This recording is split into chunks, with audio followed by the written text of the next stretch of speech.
बिस्मिल्लाहिर्रहमानिर्रहीम। अस्सलाम वालेकुम मेरे किसान भाइयों। जैसा कि आपको पता है कि मौसमी सूरत हाल कुछ यूं है कि 29 फरवरी से लेकर 3 मार्च तक बारिशों का सिलसिला पंजाब बल्कि पूरे पाकिस्तान के मुख्तलिफ इलाकों में जारी व सारी है। तो इस दौरान अगर किसी फार्मर भाई ने गंदम को पानी लगाया है और ऊपर से आंधी आ गई या फिर बारिश आ गई और तेज़ हवा के साथ वो गंदम गिर गई है, तो क्या वो नुकसान का सामना करना पड़ सकता है? यस, करना पड़ सकता है।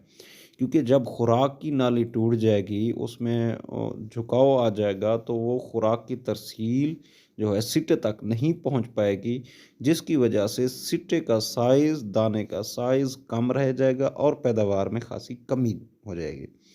तो महकमा मौसमियात की जो तदबीर होती हैं, जो उनकी सिफारिशात होती हैं, उनके मुताबिक चलना चाहिए हमेशा।